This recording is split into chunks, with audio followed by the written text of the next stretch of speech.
Agitech Innovation Podcast, onde você ouve quem mais entende de tecnologia e inovação no agro, para te inspirar a pensar o presente e o futuro.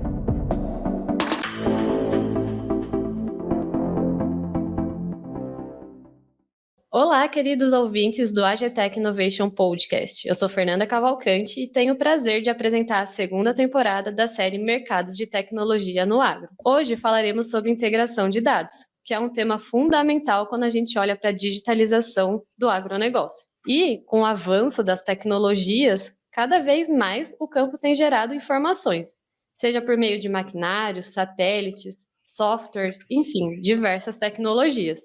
E a pergunta que fica é: como que a gente integra essas diferentes informações que estão sendo geradas para tomar uma melhor decisão? E para responder essa e outras perguntas, eu conto aqui com 3 especialistas que estão desenvolvendo tecnologias nessa frente. Bom, sejam bem-vindos ao podcast, pessoal. Vou pedir para que vocês se apresentem e contem aí um pouco sobre a tecnologia que vocês estão desenvolvendo.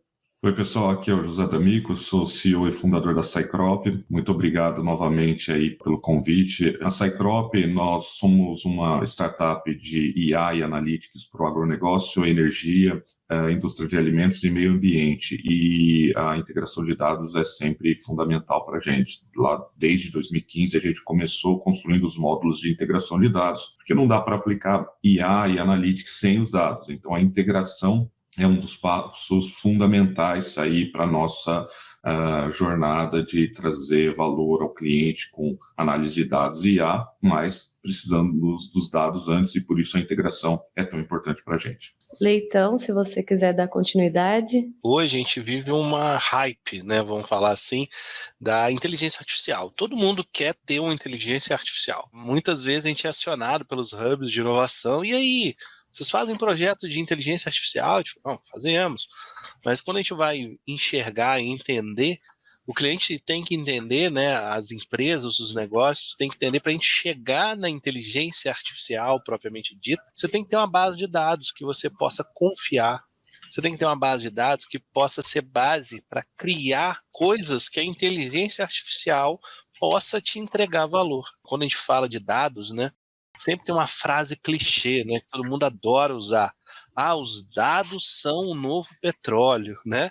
Só que eu gosto de complementar essa frase e falar assim, é o novo petróleo, mas se você não refina o petróleo como você não refina os dados, a única função deles é o quê? Especulação. Então não tem lógica você ter um volume massivo de dados se você não faz orquestrações, se você não faz integração para você gerar insights de negócio. Essa é a razão de existir da 300. Eu sou CTO da 300 e a razão de existir da 300 sempre foi essa integração de dados de diferentes fontes, porque a gente quer gerar insight de negócio, né? Então a gente decidiu hoje concentrar os nossos esforços na suinocultura, por quê?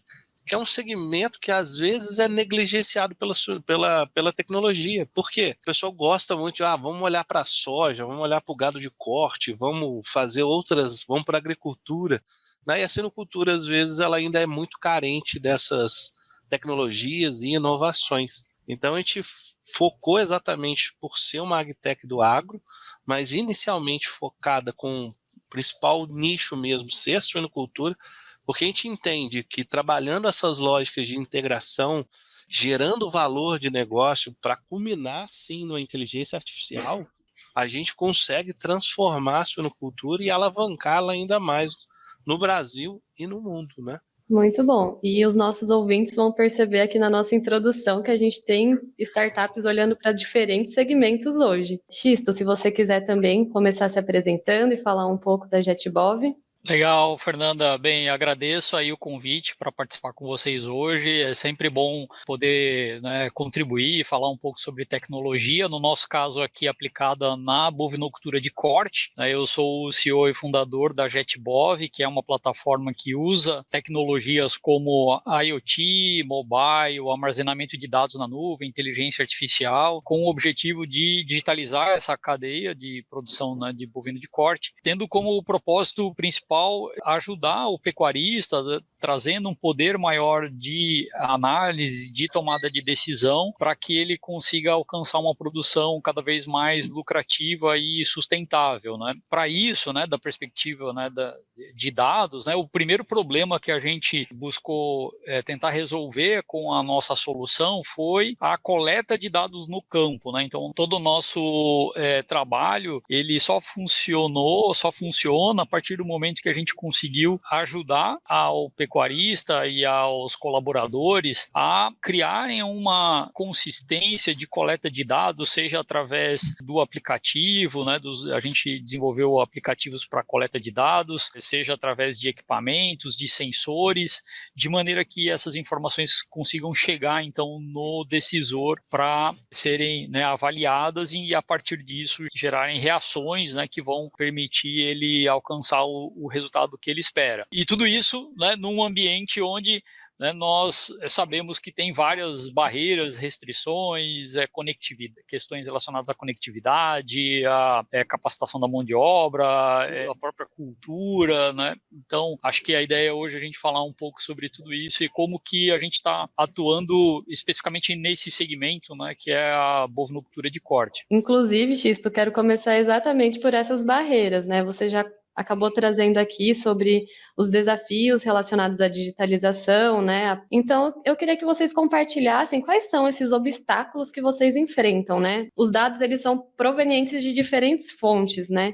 Então, além dessa parte dos dados, da capacitação, quais outros obstáculos vocês estão enfrentando e o que vocês estão fazendo para superar eles? No nosso caso aqui, a gente sim enfrentou a questão da dificuldade de conectividade, principalmente no campo. Quando nós começamos, a gente começou em 2015, o acesso à internet era bem restrito. Hoje essa já é uma realidade já que está bem melhor, principalmente na sede da fazenda, com o uso, né, desses fornecedores até que de internet via satélite, que hoje, né, viabilizam você ter a internet no campo. Porém, quando você está lá no curral, né, manejando o gado, ou você está lá no meio do pasto, né, e precisa registrar nesse momento um dado, você tem uma barreira grande de conectividade, não tem, né, muitas vezes nem acesso a 3G, né? E como é que a gente busca resolver isso? Os nossos aplicativos de coleta de dados, eles funcionam offline, então, para viabilizar esses registros que são feitos no campo, no curral, e à medida que isso, então, né, vai sendo alimentado e o colaborador ele volta a ter acesso à internet, ele carrega, então, esses dados para a nuvem, né? Então, tudo vai para a nuvem. A questão é administrar esse momento, né, quando eu estou fazendo esse registro, né, e isso foi fundamental para a gente conseguir, né, substituir o velho caderno de campo, né, as anotações analógicas, por registros 100% digitais, já no momento em que está acontecendo, então, né, o fato, né? Então, nasceu o bezerro, ele já naquele momento ele está lá registrando o parto, tira a foto do animal, registra, né, as informações que são necessárias, sem, né, a necessidade de depois ter retrabalho de ficar repassando isso, né, para uma planilha, para, né, um sistema quando ele não tem ali naquele momento, né, esse acesso. Outra barreira está na própria usabilidade, né, e acessibilidade para os colaboradores que muitas vezes não têm uma qualificação, né, e aí diante disso o que a gente percebeu ali foi que tem vários equipamentos no mercado para automação da coleta de dados, então principalmente a gente fala de equipamentos de identificação eletrônica por radiofrequência, né? Então tem um brinco eletrônico no animal, na orelha do animal, e o sensor que faz a leitura da identificação de maneira automática. Da mesma forma, a balança eletrônica, que também pega essa informação, esse dado do peso do animal, e esses dados eles são enviados automaticamente para o aplicativo. Qual é a vantagem disso?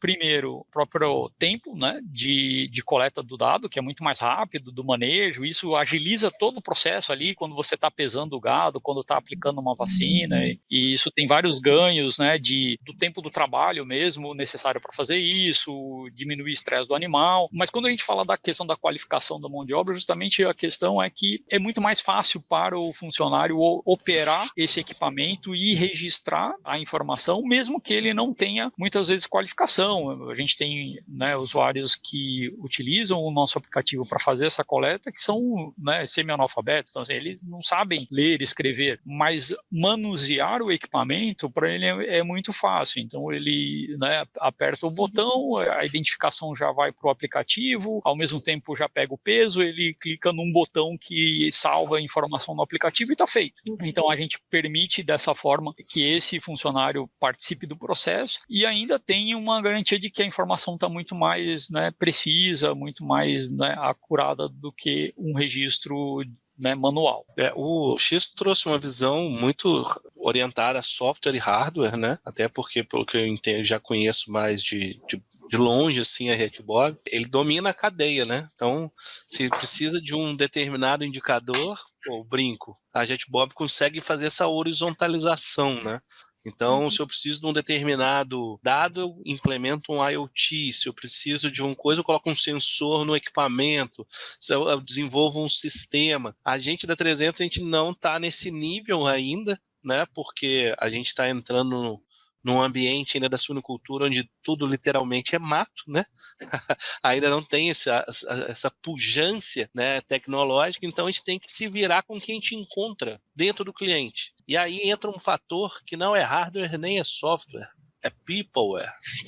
Por exemplo, o nosso principal foco é a integração de dados zootécnicos com financeiros. Ou seja, são dois universos que normalmente não se conversam, principalmente na suinocultura. Por quê? Porque hoje a gente consegue mostrar para o produtor o que cada indicador de performance, se ele não atingiu o patamar da meta que ele gerou, enfim, quanto que ele deixou de lucrar no negócio dele. Então a gente muda um pouco a percepção do negócio. Em vez dele ser orientado, hoje a suinocultura ela é extremamente focada em custo, porque como qualquer outro processo, né, do agro, são commodities. Você compra commodities para vender commodities. Então você não tem controle nenhum sobre aquilo que você está disponibilizando para o mercado em termos de preço. Então criou-se a lógica da excelência em custo. Quanto menos você gastar para produzir, teoricamente maior é o seu resultado. E a gente quer mudar esse paradigma. Então, como a gente está dentro dessa lógica e a gente está buscando fontes de dados que muitas vezes nós não temos o controle ou não geramos lógicas as quais a gente pode gerar, desenvolver um sistema e trazer, então a gente encontra muito essa questão de cultura. Como assim? Cada granja tem um perfil de gestão financeira completamente diferente da outra. Então, tem desde o seu Zé, que tem a cadernetinha de papel, que ele anota os custos ali. Tem um outro que tem um sistema, mas esse sistema foi desenvolvido por um sobrinho. E tem um outro que tem um software que era usado nos anos 90, mas hoje não tem mais atualização. Aí tem um outro que tem um sistema em nuvem e tal. Então, essa pluralidade de gestão, de metodologia, isso para a gente tem sido um desafio muito grande. E a gente entendeu que muitos dos casos, principalmente no agro, eu vejo que não adianta a gente só entregar a solução, que a startup ela tem aquela necessidade, né, que o mercado impõe na gente, né, de ser escalável, né? Se a gente não for escalável, a gente não é startup, a gente está fora do mercado e é isso. Mas só que muitas das vezes a gente entende e enxerga que junto da solução tem que ter um serviço agregado, tem que ter uma mentoria, tem que ter uma consultoria para pegar na mão do produtor e falar, cara, olha só, o seu processo é interessante, mas a gente pode melhorar isso aqui, vamos desenvolver esse lado, e aí você começa a mudar a cultura. Então, você começa de níveis diferentes para você ter evoluções, para você começar a entender que essa cultura dos dados ela é importante. Porque a partir do momento que as pessoas começam a enxergar essa cultura e entender a importância do número, o comportamento das pessoas em relação aos dados, aos inputs, aos registros, a rotina muda, porque ele enxerga que aquilo que ele está fazendo ali, que às vezes é digitar, anotar um número ou seguir um protocolo, isso vai ter um impacto direto no resultado do negócio lá no final. D'Amico, também, se você quiser trazer a sua visão dos desafios que vocês da Cycrops estão enfrentando. Quando nós falamos de integração de dados, né, eu preciso integrá-los porque eles não estão integrados. E eles não estão integrados porque normalmente eles estão em lugares diferentes, em silos de informação, em sistemas, como o Guilherme disse, arcaicos, legados, que não se tem suporte mais. Eles estão em diversos lugares. E isso gera dois problemas fundamentais, principalmente para a IA e análise de dados, que é a baixa qualidade dos dados. Diferente do Xisto e também do Guilherme, mas acho que mais do Xisto, que está lá na ponta mesmo, a gente na Cycrop não tem tanto problema de conectividade, porque a gente só atende empresas, né? Então o problema é um pouco menor, mas como os nossos amigos aqui do podcast, o problema de qualidade ainda é sério porque os dados não estão integrados e estão em formatos, em estruturas diferentes ou sequer são estruturados. E isso é um caos, né?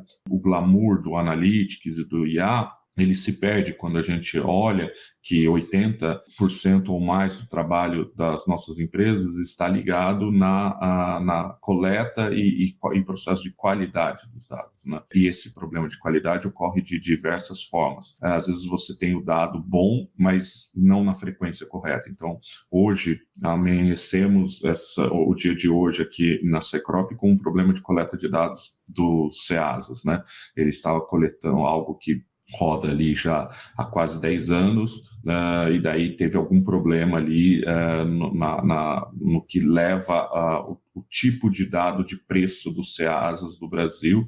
Os nomes dos produtos estão ok, mas o valor do preço, por algum motivo, falhou. E daí está a equipe ali tentando ver o que aconteceu. Ou seja, você tem daí parte do dado, né? Então, a frequência continuou, mas o dado veio parcial, ou seja, ele não tem mais valor ali. Então, a qualidade de dados ele é muito difícil quando você trabalha com integração pelo próprio cerne do que significa integração. Os dados estão em diversos lugares, em formatos diferentes, e a frequência, a consistência do dado pode se perder nesse processo. E muitas vezes, quando o cliente diz para você que tem dados históricos, diz que tem os dados, diz que vai dar tudo certo, porque ele tem os dados, quando você vai e começa a coletar, na verdade, a cada 10 dados sobra um. Então, e daí no final do dia você chega num momento de tristeza, porque é o algoritmo de IA que não funciona, é o algoritmo de analytics que não funciona. Não, na verdade você não tem massa de dados de qualidade suficiente.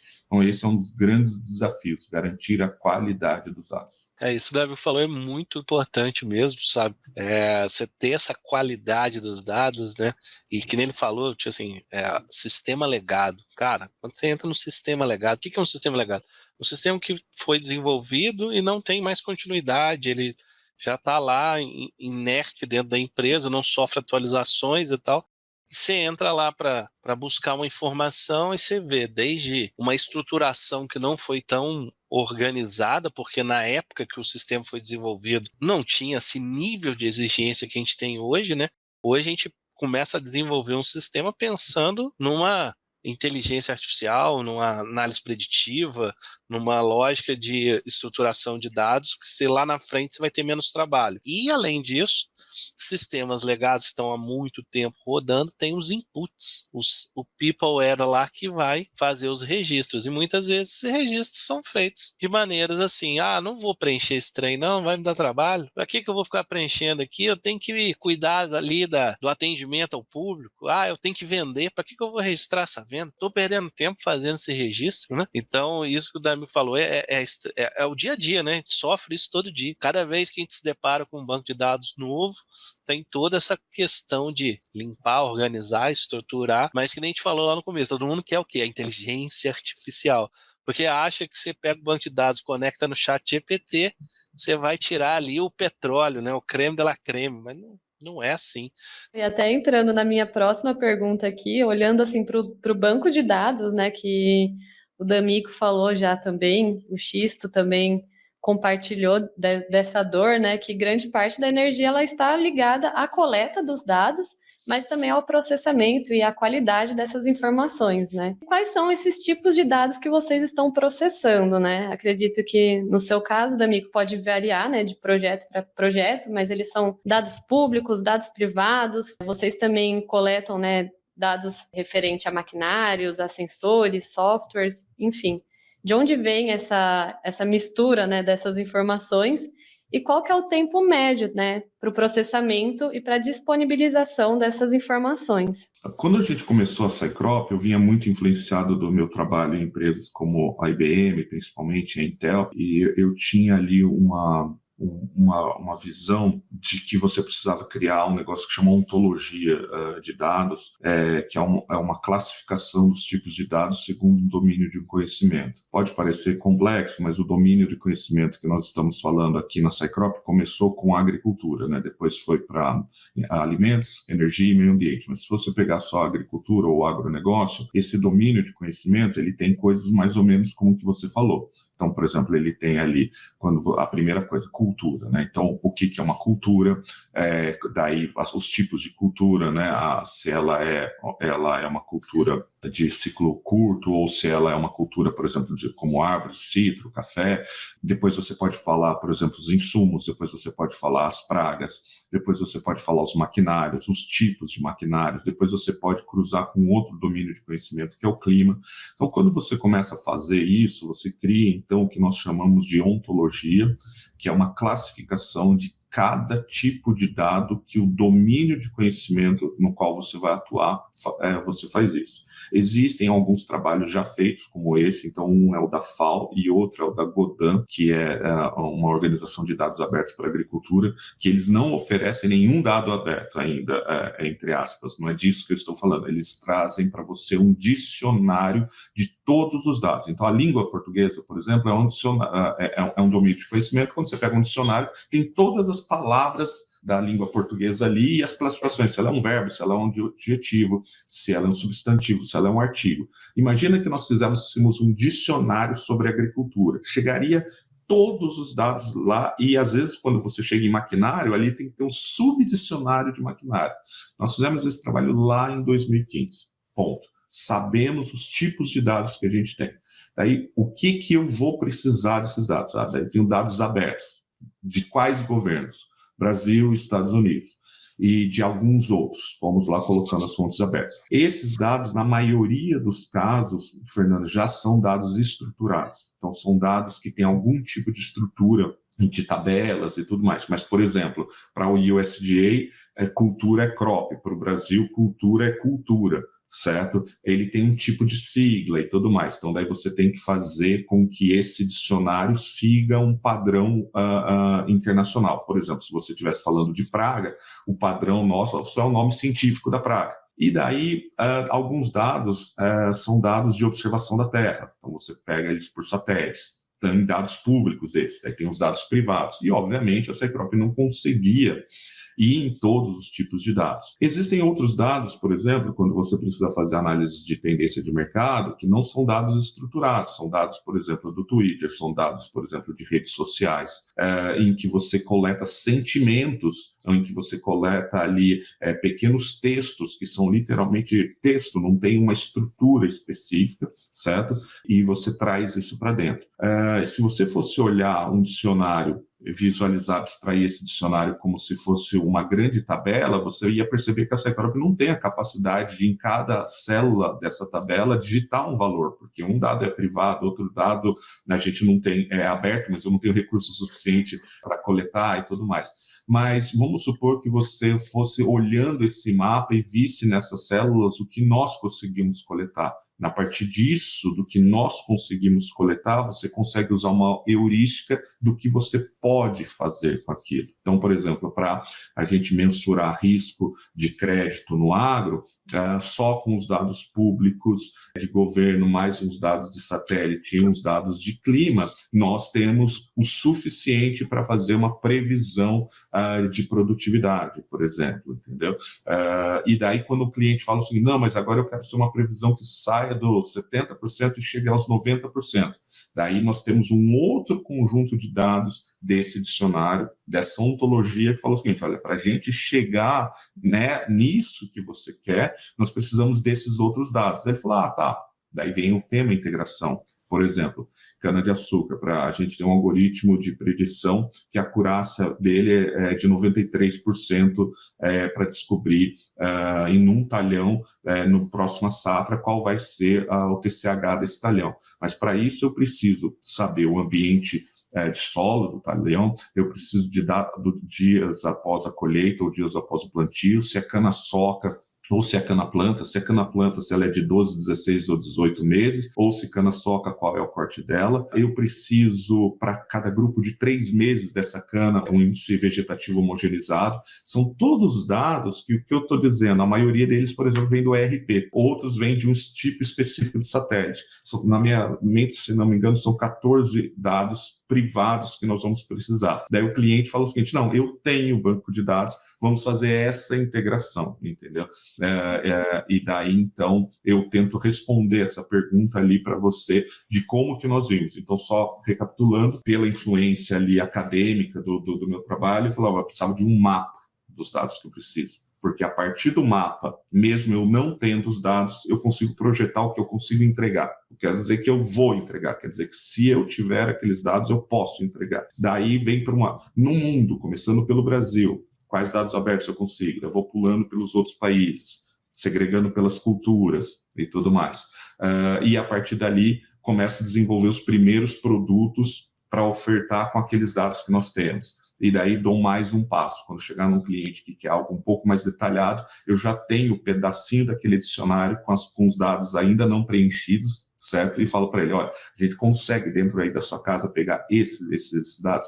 É mais ou menos assim que eu respondo essa pergunta aí para você. E qual que é o tempo médio, né, para o processamento e para a disponibilização dessas informações? Normalmente a gente tenta fazer não passar mais do que 3 a 4 meses dentro de um cliente, para que ele já consiga, a partir disso, ter o resultado das análises nos dashboards ou chatbots de um desses 4 tipos de análises que eu falei: descritiva, diagnóstico, preditiva ou prescritiva. Leitão, você também que estava já comentando sobre essa parte da integração dos dados, né, dos bancos de dados, se você quiser dar continuidade, falando também quais são, então, os dados que vocês estão processando e qual que é o tempo aí que vocês levam para, desde a coleta até a disponibilização dessas informações. No nosso caso aqui, como a gente está querendo fazer um trabalho, né, estruturado de mudança de mentalidade da suinocultura, para mostrar que o produtor não precisa ser monofocal só no custo, ele pode observar um custo de oportunidade, ele pode olhar uma rentabilidade. A gente quer falar com o produtor o seguinte: hoje você tem insumo, seus insumos, eles são regidos pelo mercado, porque são commodities. Milho, farelo, sorgo, soro de leite, farinha de carne, né? Grande parte hoje do custo da suinocultura, né, dependendo da fase do ciclo produtivo, enfim, vamos generalizar aqui: 80% do custo hoje de uma suinocultura é ração. Essa ração é composta, né, 90% do custo da ração é trigo, soja ou farinha de carne ou soro de leite, né, proteína e carboidrato. E aí o que acontece? A gente quer mostrar para o produtor o seguinte: você investe na matéria-prima, só que você tem que ter o maior índice de retorno dessa matéria-prima, porque você vai começar a operar a sua produtividade como se fosse um investimento, em que você investiu ali na matéria-prima e ela tem que ter o máximo de retorno. E como é que eu consigo fazer isso? Trazendo a vertente financeira para os dados zootécnicos, fazendo esse cruzamento desses dados, a integração deles, para gerar insights. E aí mostrar para o produtor que, dependendo do que ele tiver ali de desafio, vale a pena ele olhar mais para um indicador X, porque esse indicador vai trazer um impacto maior, tanto na rentabilidade quanto na produtividade. Porque hoje na suinocultura, dependendo da fase que você está, né, que vai desde a maternidade, reprodução, creche, recria, terminação, são várias fases. Dentro de cada fase você tem uma média de 7, 8 indicadores zootécnicos por baixo para você tomar decisão produtiva. E aí o que a gente faz? A gente traz essa vertente financeira para falar: ó, se você focar aqui, sua probabilidade de retorno financeiro é muito maior, porque você vai atacar aqui um indicador que tem um potencial de rentabilidade muito maior e vai trazer também, associado a essa rentabilidade, uma produtividade maior.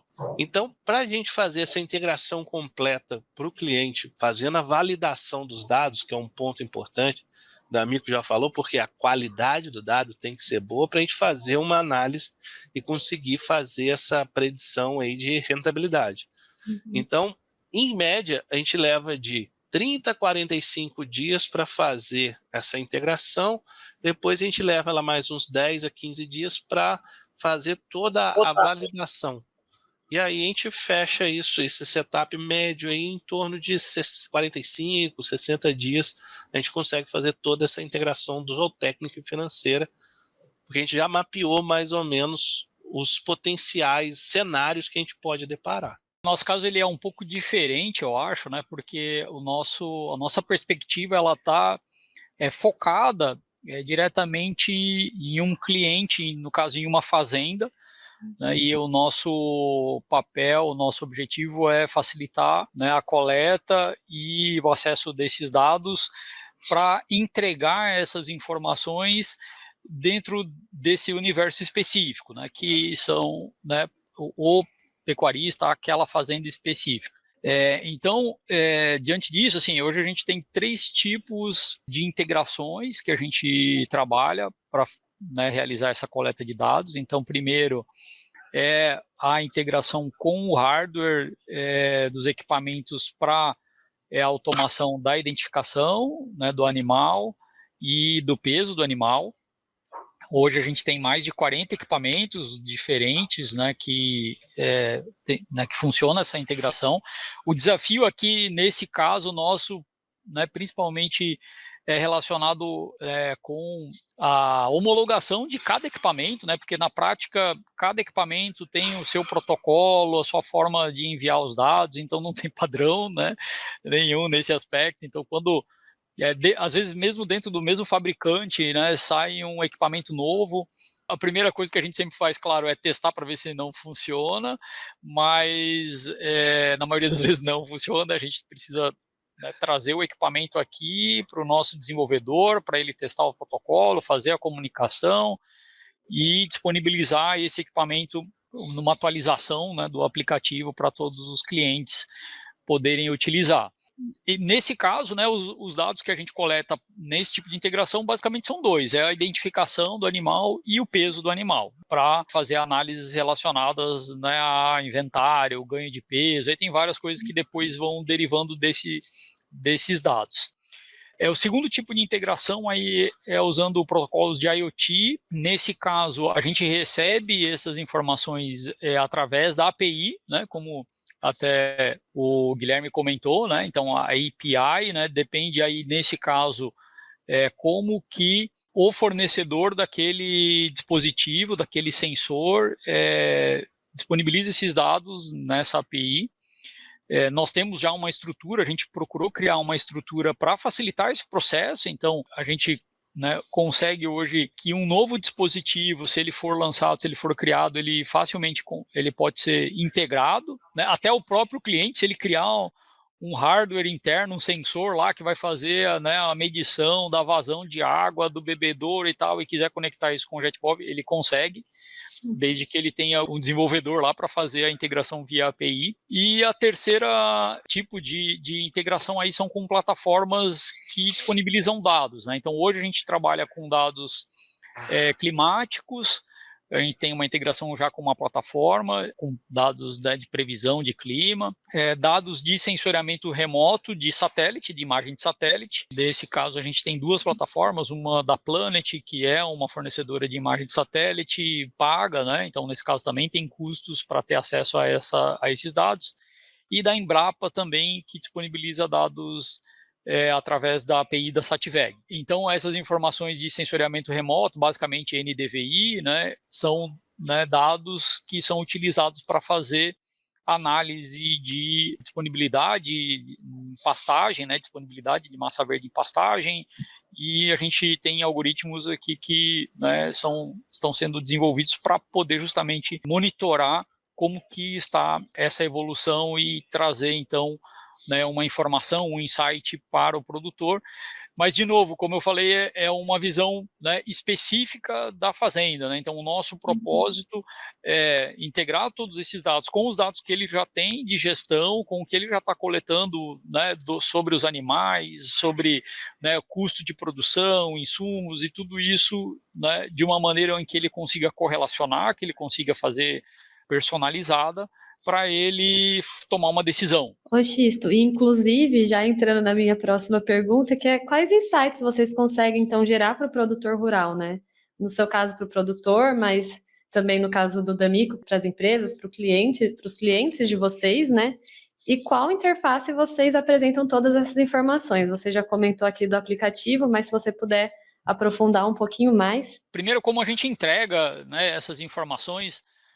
Hoje nós temos na nuvem, né, a plataforma de análise de gestão, ela é na nuvem, então os aplicativos para coleta de dados, né, fazem a coleta e essas informações então são processadas e vão para a nuvem. Inclusive, no nosso caso, a gente não tem tempo de processamento, né? A partir do momento em que esses dados já estão disponíveis na nuvem, é possível que ele faça as análises. De que maneira que a gente, então, né, ajuda ele a fazer essas avaliações, essas análises? A gente desenvolveu, né, uma espécie de business intelligence, né, então um BI, onde, né, o principal desafio nesse caso foi quando a gente desenvolveu isso, justamente era tornar a usabilidade, né, o mais fácil possível, né, para o gestor, para quem vai consumir essa informação. Então a gente optou até por não utilizar nenhuma outra solução de mercado, mas a gente desenvolveu algo próprio, proprietário, né, onde nós já avançamos um passo, né, em criar os datasets, né, as visões de dados que ele tem disponível já com alguns cruzamentos para que da visão dele de negócio ele já consiga criar, né, relatórios, e aí nesse caso esses relatórios eles são salvos, né, de maneira em que cada propriedade, cada usuário tem, né, as suas visões personalizadas. Então a gente está trabalhando um conceito aqui, né, de hiperpersonalização, cada vez mais entendendo, né, que cada fazenda tem a sua realidade, cada gestor tem, né, a sua forma que ele gostaria de enxergar esses dados, experimentos que ele vai fazer dentro da fazenda, em que ele quer, né, ter uma visão específica para poder avaliar e então enxergar, né, o resultado. Então, com isso, né, essa ferramenta, ela entrega essa análise que pode ser na forma, né, de um relatório, de uma tabela, para poder rapidamente enxergar, né, o que está acontecendo. Algumas coisas que ele consegue ver com isso, né, correlação sobre o ganho de peso de animais de acordo com características que ele tem na fazenda, a raça, a origem, de qual fazenda que aquele animal, né, originou. Ele consegue, né, enxergar espacialmente também na própria, né, no mapa da fazenda, para poder enxergar se existe algum piquete, alguma área da fazenda que tem uma deficiência ou que, né, está tendo um desempenho diferente de acordo com essas correlações que ele pode fazer desses dados. E acho que é legal aí comentar que aí já é algo mais recente, né, que nós criamos um terceiro aplicativo voltado ao gestor como uma forma de facilitar, né, para o gestor o acesso a essas visões, a esses relatórios. E aí aqui a gente utilizou uma interface que usa a inteligência artificial generativa para, né, conversar com o usuário e facilitar, né, com isso o acesso a essas visões que ele tem já configuradas. Então ele pode, né, solicitar para a inteligência artificial, que basicamente é um chat, né, então a interface do aplicativo é um chat, e a inteligência artificial vai, né, busca esse relatório e traz essa informação atualizada para ele de qualquer lugar. Então o que a gente quis com isso foi resolver uma questão antiga até que nós tínhamos, né, dos nossos usuários, de que é sempre necessário ele, para poder fazer essas análises e conseguir tomar alguma decisão, acessar o computador.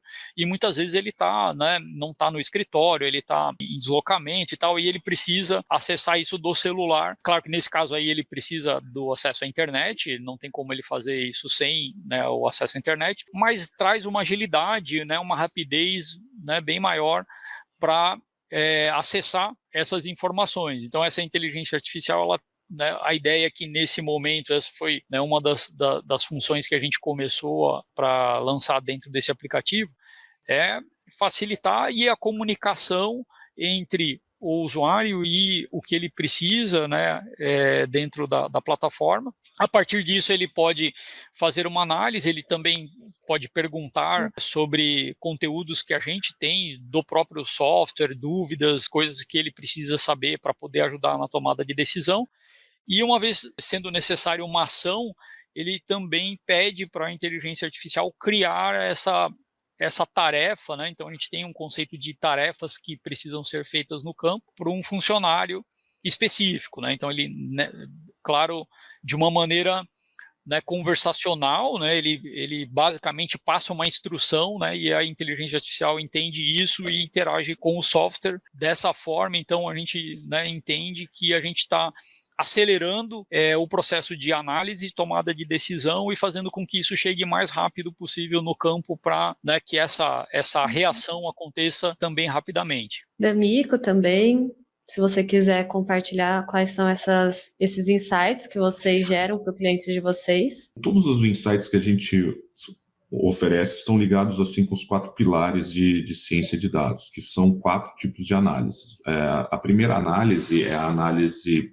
descritiva, né, que explica, é uma análise sobre o que aconteceu no passado. Ela explica o que ocorreu de uma forma descritiva, de uma forma que traz todos os detalhes do que aconteceu. Por exemplo, o cara teve uma perda de safra e ele precisa entender como isso aconteceu e todos os dados. Ou, por exemplo, quando você teve uma queimada e você precisa saber exatamente a cicatriz daquela queimada. Ou, por exemplo, você teve ali um desmatamento e você precisa saber exatamente o perímetro de desmatamento. Ou você precisa analisar biomassa acima do solo para computar ali o total de carbono e você precisa saber exatamente em quilos. Isso é uma análise descritiva. O segundo tipo de análise é uma análise de diagnóstico. Então, por exemplo, vamos pegar o dado, a questão lá da análise descritiva que descreveu no passado a perda de safra dele. A análise de diagnóstico dele vai explicar o porquê aquela perda de safra aconteceu, ou porquê ele tem aquele total de carbono, ou porquê aquele problema descrito no passado aconteceu nos detalhes. Então ele vai dizer, olha, você teve uma influência do clima disso, você teve ali uma influência também do uso de uma semente que não tinha aderência correta àquele ambiente de solo, ou você teve, por exemplo, um problema de fertilidade do solo. Então ele explica, ele dá o diagnóstico em cima daquela análise descritiva, ou seja, a análise de diagnóstico, que é o segundo tipo de análise, se baseia na primeira. Não dá para você fazer uma análise de diagnóstico sem uma análise descritiva. Essas duas ficam no passado. Depois nós temos mais duas. A próxima, você cruza a linha do futuro, que é a análise preditiva. A análise preditiva ela vai prever algo que acontece baseado no aprendizado das análises descritivas e da análise de diagnóstico. Então, uma previsão de safra, por exemplo, de pluviometria para 30, 60 e 90 dias, uma previsão de tendência de preço de mercado, todas são previsões que a Cycrop, exemplos de previsões de Cycrop, que a Cycrop faz na sua API.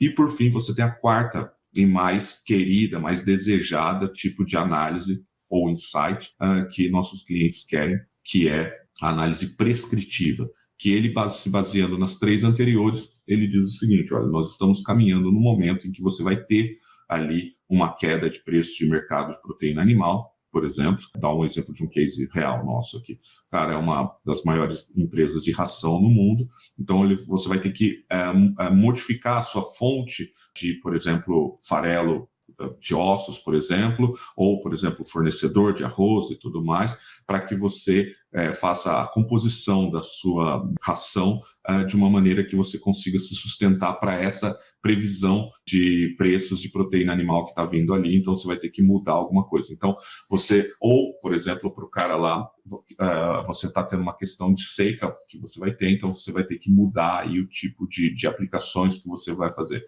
Então, são sempre esses 4 tipos de insights, que são 4 bases da ciência de dados: análise descritiva, de diagnóstico, preditiva e prescritiva. Nós mostramos isso principalmente hoje nas seguintes divisões: onde que o cliente está. Como nós atendemos muitos clientes corporativos, uma das principais interfaces que esses clientes utilizam é o Teams como ferramenta ali. Então, nós temos um chatbot no Teams, onde ele faz as consultas que ele quer e ele recebe gráficos, ele recebe a interpretação, ele faz as consultas dos bancos de dados, tudo no Teams. Alguns outros clientes que estão mais em campo usam isso em chatbots como Telegram, WhatsApp, e também tem toda a abordagem das empresas que já têm estruturas corporativas de BI, que usam Power BI, Click, Tableau, e eles visualizam ali. A Cycrop tem ainda alguns produtos que são em dashboards próprios, mas a maior parte deles são consumidos diretamente das nossas APIs e montados ou em chatbots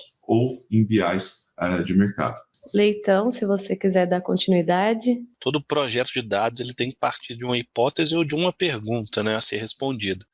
E no nosso caso, a nossa pergunta principal é exatamente a rentabilidade. Justamente como a gente quer mudar a mentalidade da suinocultura, de não ser monofocal, só custos, e o produtor passar a enxergar também a rentabilidade. Eu não estou descartando que custo não é importante. Gestão de custos é importante, sim, mas ele não é, né, o único ponto de referência para o produtor.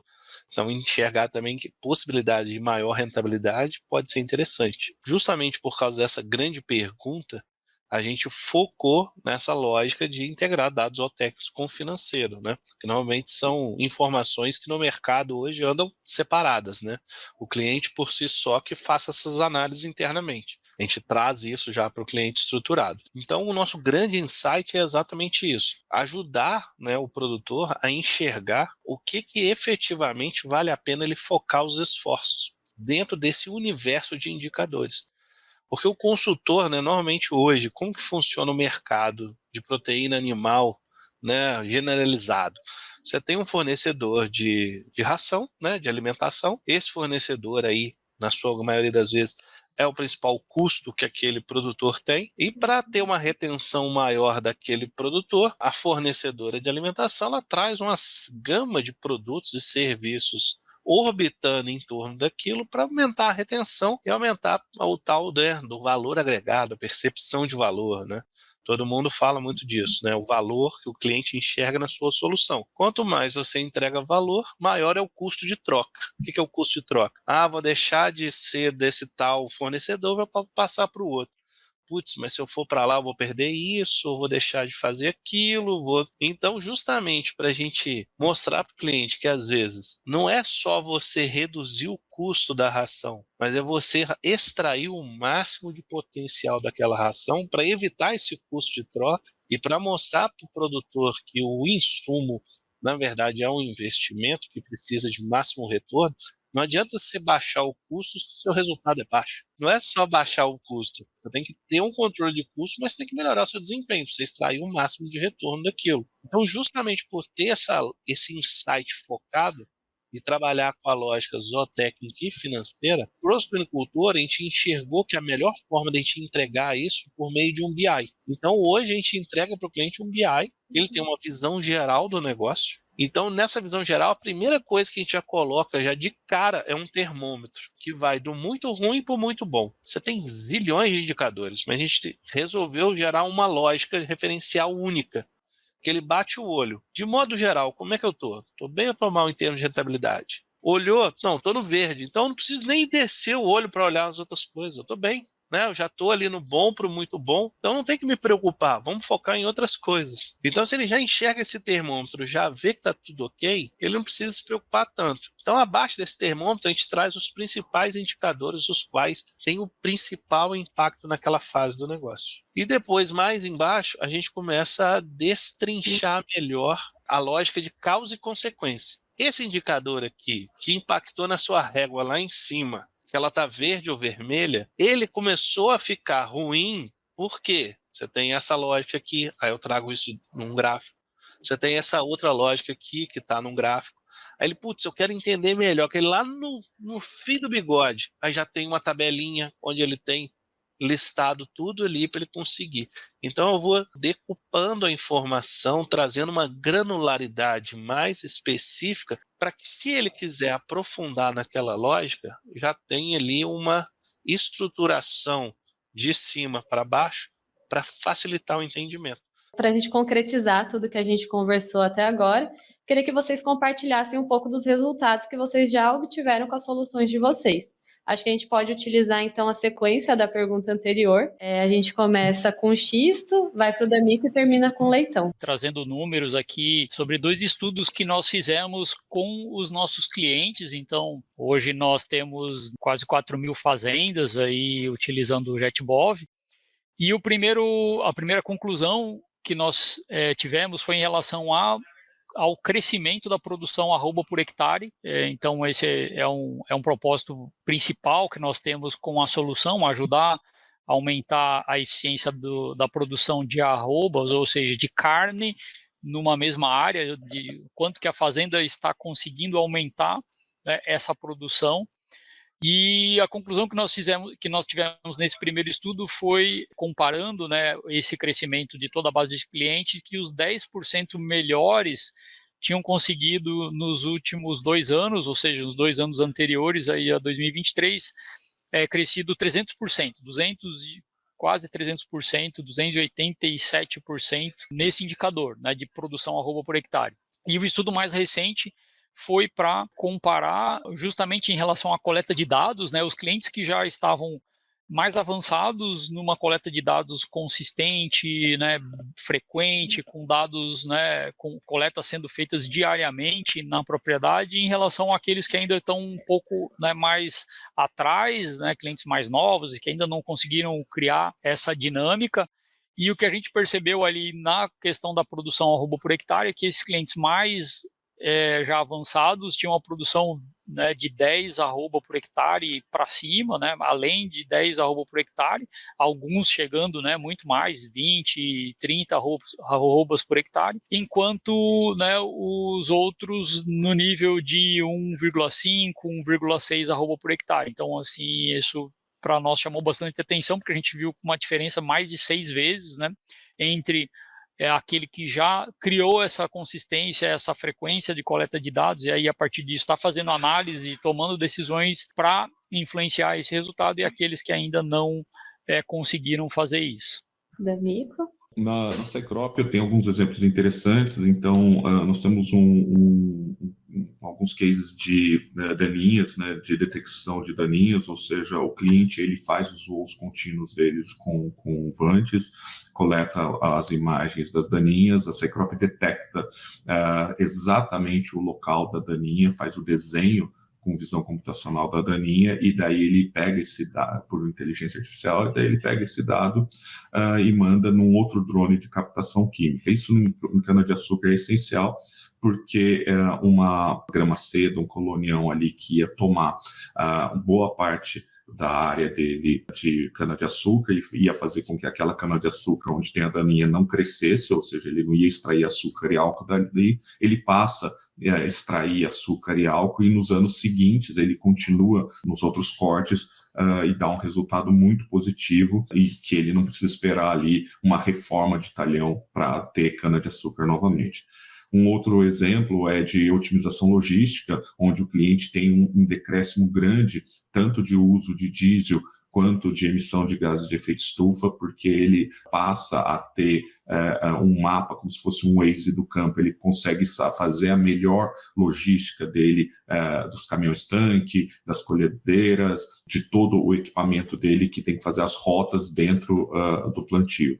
Tem também do outro lado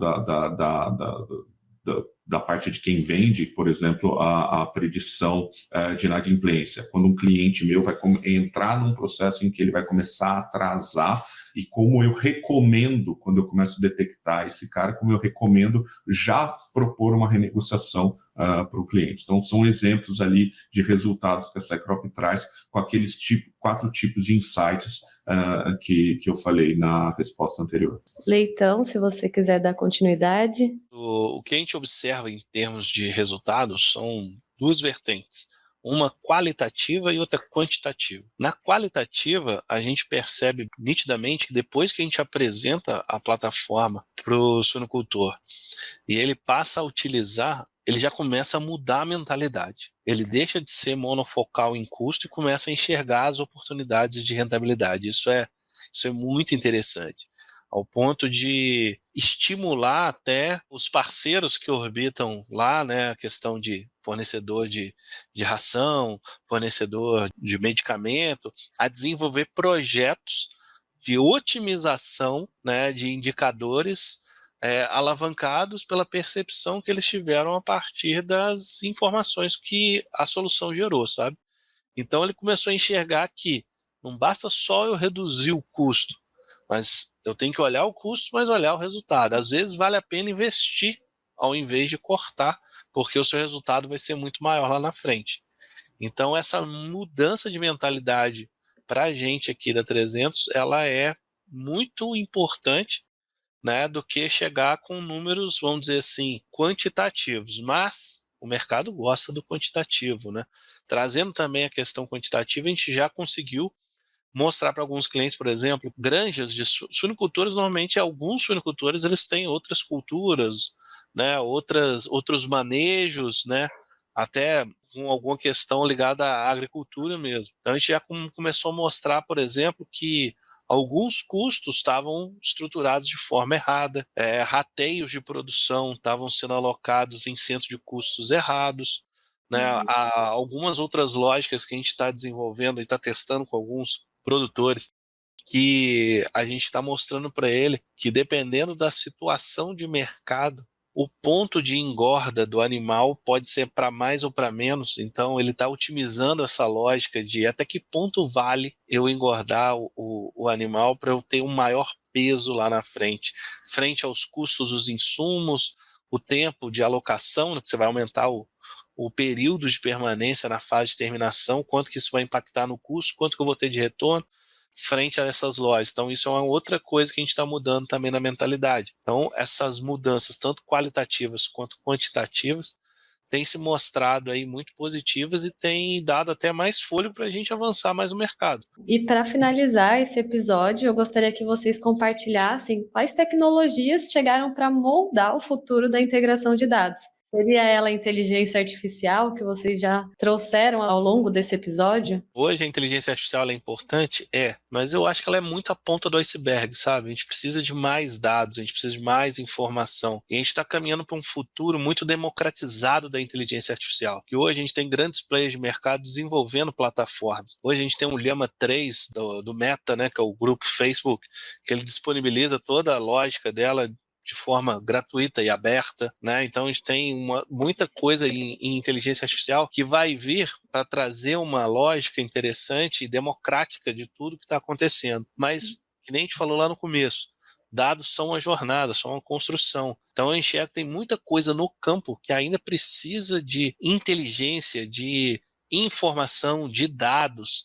Então Leitão, eu coloco as minhas fichas no IoT. Então eu vejo que o IoT associado a visões computacionais, quando eles começarem a adentrar outras áreas de manejo e de cultura, eu vejo que todo o processo do agro brasileiro ele vai se desenvolver muito mais, porque a gente ainda sofre de carência de dados de qualidade. D'Amico? Nas agroindústrias hoje nós temos um caminho que eu tenho visto como tendência. As agroindústrias utilizam uma série de controladores, equipamentos industriais que eles têm algum nível de computação ali e que eles controlam o processo da fabricação de alimentos ou o processo de criação de biocombustíveis ou o processo de extração de açúcar, processos químicos industriais. E esses pequenos equipamentos eles hoje estão cada vez mais sendo integrados nessa jornada de dados, mas eles ainda lançam alguns dados muito discretos. Existe uma forma de você hoje, com inteligência artificial, enquanto o processo está ocorrendo, você otimizar esse processo para uma extração melhor de açúcar, para uma extração melhor de álcool, para a formulação de um alimento com pequenas variações nos teores da fórmula para deixar ele com menor custo e maior produtividade. E esse tipo de uso de inteligência artificial e análise de dados ainda está muito no início. Por quê? Porque esses equipamentos que estão lá dentro da indústria ainda não fornecem dados que possam ser integrados em modelos de uma forma muito boa. Na verdade, todas essas indústrias, o parque dela de sistemas ainda é muito legado, usam sistemas muito antigos que estão sendo transformados, né? Então, isso é uma tendência que nessa transformação você vai ter a integração de dados de maior qualidade, dados que você simplesmente não tinha, que vai permitir que a produção de alimentos e a produção de combustível seja com maior produtividade e maior sustentabilidade.